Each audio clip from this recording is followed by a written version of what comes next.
Maaf, tadi setelah dunia itu ada alam apa? Kubur. Sebelum pindah ke akhirat, pertengahannya ada alam kubur. Nih lihat sini nih. Kalau orang sudah selesai di alam ini, maka Allah wafatkan. Kullu nafsin dha'iqatul maut. Setiap yang punya jiwa akan kedatangan maut. Siapa yang bawa maut? Namanya malakul maut. Kalau malakul maut sudah bawa maut, maka dia mulai mewafatkan sampai meninggalkan dunia ini. Apa dalilnya Ustaz? Quran surah 32 ayat yang ke-11, paling kanan sebelah bawah. Qul yatawaffakum malakul mautil ladzi wukkila bikum. Kata Allah, katakan Muhammad kepada semua umatmu, setiap yang punya nyawa itu akan diutus malakul maut untuk mencabut nyawanya. Datang maut, makanya orang yang belum meninggal, yang belum dicabut, namanya disebut oleh Al-Quran dengan nama mayitun. Nih, ada ya-nya, ada taknya. Ya-nya ada tasdidnya begini. Mayit. Kalau ada tasdid berarti artinya CM, calon meninggal. Jantung jangan tersinggung kalau dikatakan mayit ya. Iya. Sama dengan Ustaz. Iya. Innaka mayyitun wa innakum mayyitun. Engkau mayit, mereka pun mayit. Engkau akan wafat, mereka pun wafat. Cuman Allah membedakan waktu-waktu wafatnya. Barangkali tidak sama semuanya. Bisa antum duluan, saya belakangan, mungkin. Atau mungkin juga ditukar, jangan salah, bisa ditukar. Saya belakangan, antum duluan, bisa. Gak ada bedanya Ustadz. Ya sudah, saya duluan, bisa setelah antum. Nah, dipakai tasdid. Kalau datang maut, maut datang. Maut lewat malakul maut. Maut ini mengambil nafas, diambil tasdidnya nih, ambil ke atas. Begitu diambil, qul yatawaffakum malakul mautil ladzi wukkila bikum. Kullu nafsin dha'iqatul.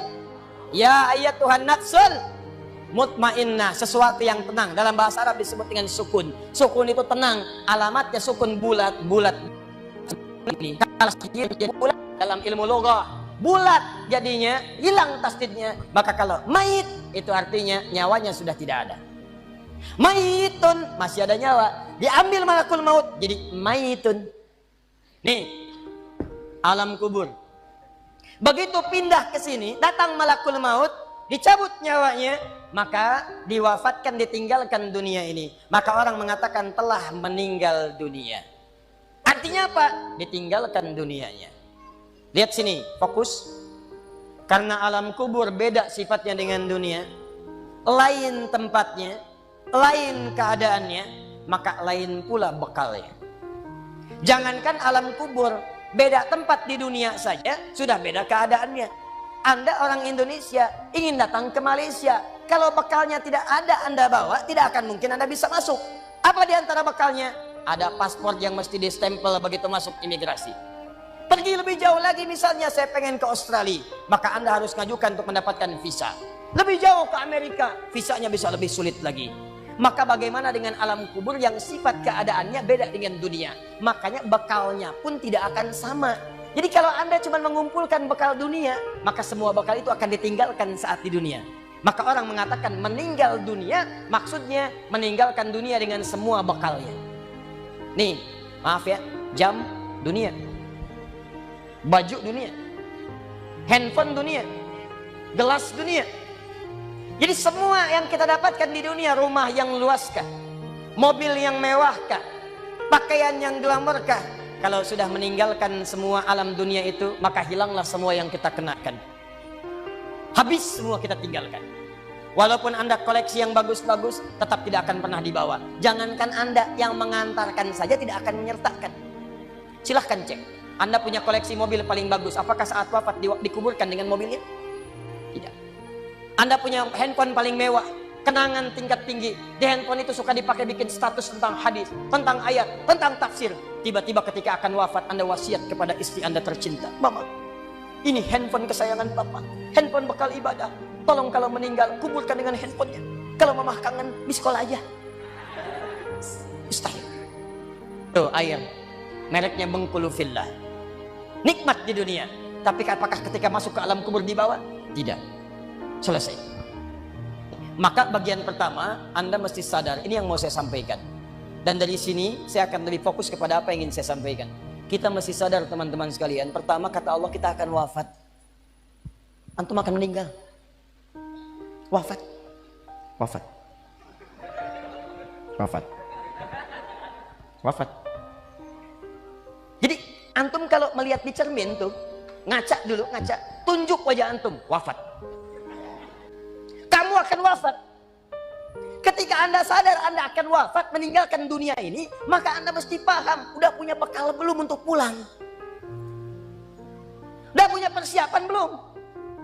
Jangan-jangan Anda sibuk menyalakan rumah dunia Anda. Begitu padam listriknya sibuk, telepon PLN, telepon ini, telepon itu. Masuk ke alam kubur nggak ada cahaya, mau PLN mana yang dihubungi? PLN yang datang malaikat mungkar. Menerbuka. Siapa Tuhanmu? Siapa nabimu? Apa kitabmu? PLN. Gelap. Gelap dan gelap. Karena itu orang-orang yang tidak siap dengan kehidupan berikutnya, maka mohon maaf, dia akan merasa ketakutan ketika meninggalkan dunia ini. Bahkan ada yang saking takutnya, malaikat langsung bergerak untuk memaksa dia cepat meninggalkan tubuh dunianya. Muncul Quran surah ke-8 ayat ke-50. Kata malaikat, akhriju anfusakum. Kamu ini susah banget pulangnya, maka dipukulin oleh malaikat. Pukul, pukul, pukul, pukul. Teman-teman, karena alam kubur itu bekalnya bukan bekal dunia, maka Anda tidak akan pernah bisa membawa cahaya dunia ke alam kubur. Maka saya ajak Anda pada malam hari ini, coba ayo kita berubah. Tolong pikir baik-baik, tidak akan ada yang abadi. Dan besok pun belum tentu hidup. Demi Allah saya katakan, Allah bisa mewafatkan kita pada malam hari ini. Saya cuma mau tanya sebentar aja merenungkan. Tolong tanya pertanyaan saya ini, tanyakan pada diri Anda sebelum tidur. Kalau Allah wafatkan Anda pada malam ini, sudah siapkan Anda dengan bekal pulang Anda kepada Allah. Karena itu hukum mengatakan, orang yang tidak punya bekal, maka dia tidak siap untuk mudik. Tuh lihat Ramadan tuh. Ntar sebentar lagi, tersisa tinggal 2-3 bulan ke depan, datang bulan Ramadan. Begitu di ujung Ramadan, orang semua siap-siap mudik. Demi Allah saya katakan, saya pernah mengadakan survei kecil-kecilan. Saya tanyakan pada sementara orang yang tidak mudik. Saya tanya, kenapa nggak mudik? Ustadz, nggak ada bekal.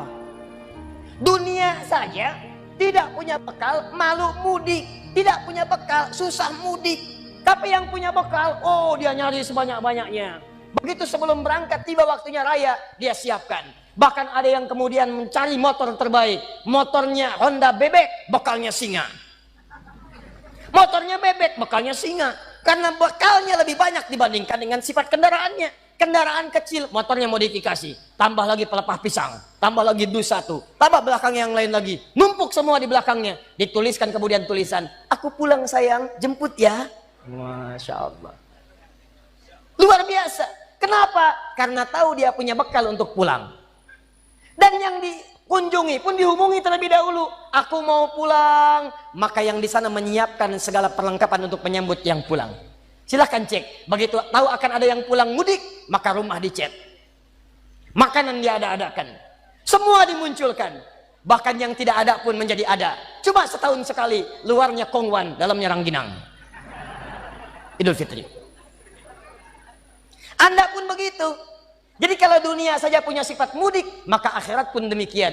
Orang-orang yang punya petanya cuma dunia saja, maka selesai hidupnya di sini.